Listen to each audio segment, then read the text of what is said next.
بسم الله الرحمن الرحيم. السلام عليكم. رمضان كريم مبارك.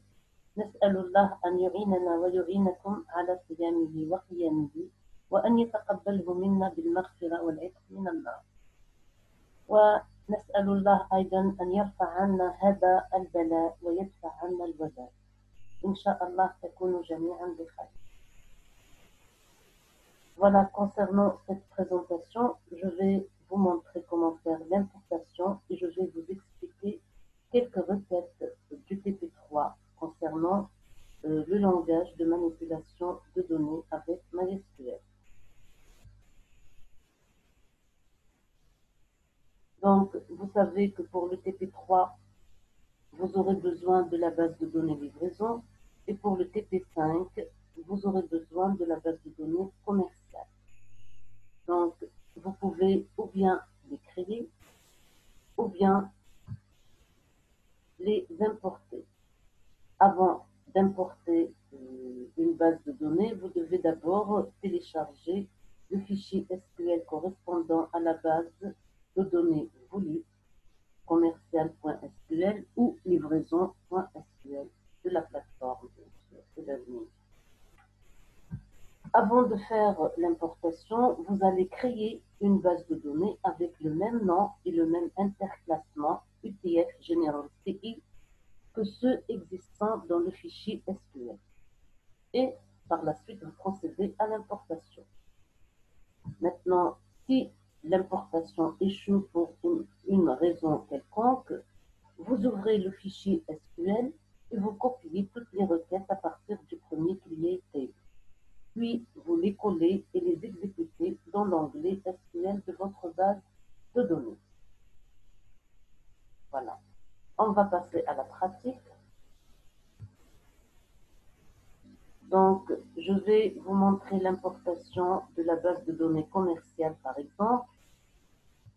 Donc, je vais créer d'abord une base avec le nom commercial. L'interclassement UTF-8 General CI comme on avait l'habitude de faire. Et on va créer la base. Voilà, notre base est créée. On vérifie qu'elle est sélectionnée. C'est fait. Et on va à l'onglet Importer. On va parcourir pour choisir notre fichier SQL. Voilà. On laisse le tout par défaut. On vérifie juste que le format est SQL et on clique Exécuter. Donc, ceci a pour effet d'importer toutes les tables de la base de données commerciale. Voilà, l'importation a réussi. On voit bien les tables. Voici la structure de votre base de données.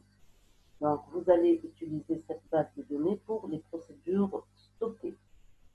Maintenant, on va supposer que l'importation a échoué pour une raison quelconque, par exemple un problème de version. Donc, qu'est-ce qu'on va faire? On va copier le contenu du fichier SQL et on va le coller dans l'onglet SQL. Je vais faire ça avec la base de données livraison que j'ai déjà créée auparavant. Voilà. Donc, je vais ouvrir le fichier livraison.sql. Je peux copier le tout, mais je vais copier les requêtes à partir du premier create table après le nom de la base de données. Voilà.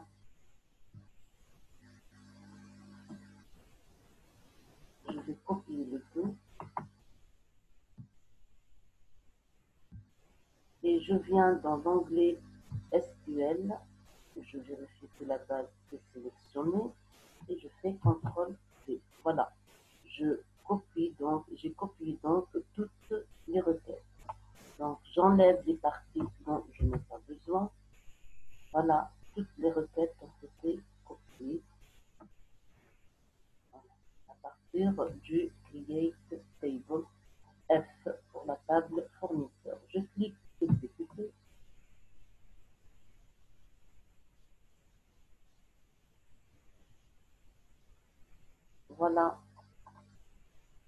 les requêtes ont été exécutées avec succès et j'ai là la structure de la base de données livraison avec toutes ces tables. Voilà. J'ai la table fournisseur avec les colonnes numéro fournisseur, non fournisseur, statut et ville.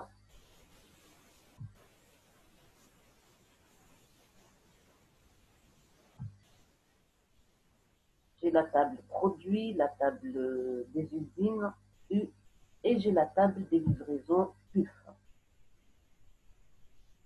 Voilà, donc elle présente les numéros de produits livrés aux usines de numéro NU par les fournisseurs de numéro NF avec les différentes quantités.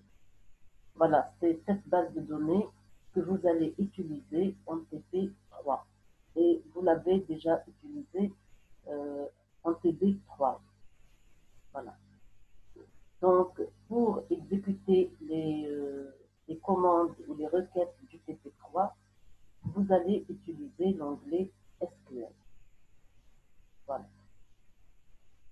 Donc, je vais vous expliquer, vous avez là d'abord le TP, il est bien expliqué, donc vous avez une solution très bien expliquée de votre TP3. Ici, je vais vous expliquer juste quelques requêtes. Je commence à partir du 9. Voilà, je vais au diapo, c'est mieux. Voilà.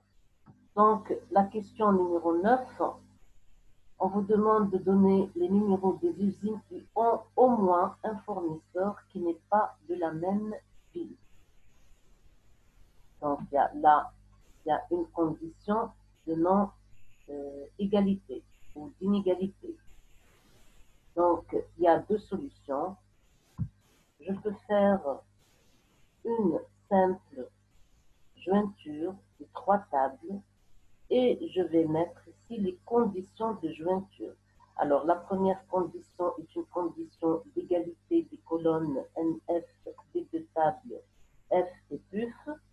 La deuxième condition de jointure est aussi une condition d'égalité des colonnes NU des deux tables U et PUF. Et là, l'avantage de SQL, j'ai la condition de jointure. C'est une condition d'inégalité entre les colonnes ville des deux tables F et U. Et voilà, c'est une requête très simple. Voici son résultat. Je peux aussi utiliser des requêtes imbriquées.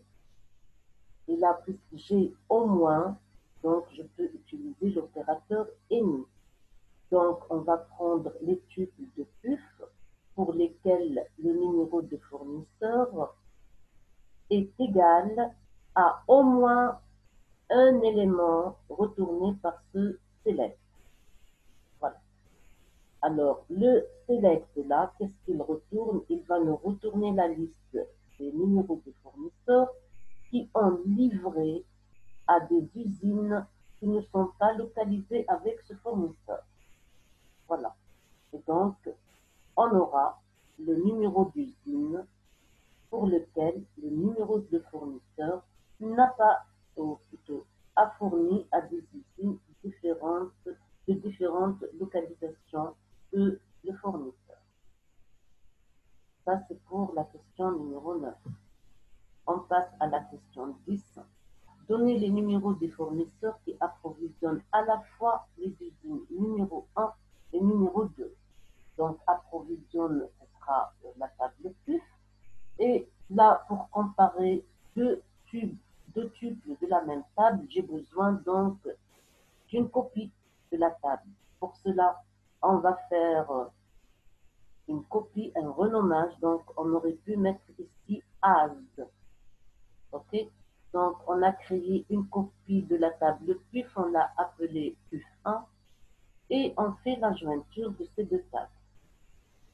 Sur la condition d'égalité entre numéro fournisseur de PUF et PUF1, égalité des colonnes, pardon, et là, j'ai la comparaison avec NU de plus 1 égale 1 et NU de plus égale à 2. Voilà. J'ai une deuxième solution avec les requêtes imbriquées. Donc là, c'est une sous-requête select NF from PUF où NU égale 1. Donc ici, j'aurai la liste des fournisseurs qui ont livré les usines numéro 1. Et là, je vais prendre le numéro de fournisseur pour les tuples pour lesquels NF est égal au premier élément de cet ensemble, ou bien elle est égale au deuxième élément de cet ensemble, et ainsi de suite. Autrement dit, je prends le numéro de fournisseur, le tuple de PUF pour lequel le numéro de fournisseur est égal au premier élément de cet ensemble, et en même temps, le numéro d'usine est égal à 2. Voilà, c'est lui, donc j'aurai ce numéro de fournisseur affiché, et ainsi de suite. On passe maintenant à la 13e question.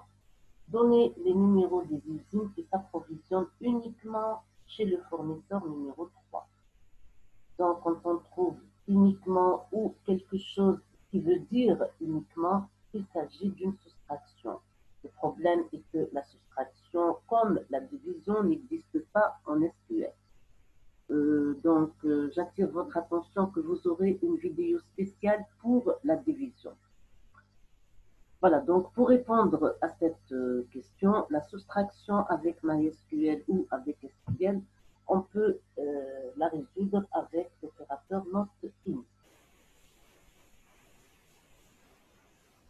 Donc, select distinct numéro usine from PUF, where numéro usine n'est pas égal à aucun de ces éléments retournés par ce bloc-là. Ce bloc, qu'est-ce qu'il retourne?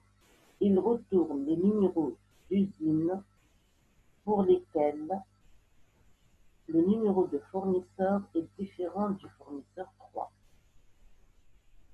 Donc, ce sont des usines qui ont été livrées par les autres fournisseurs, autres que différents du fournisseur 3.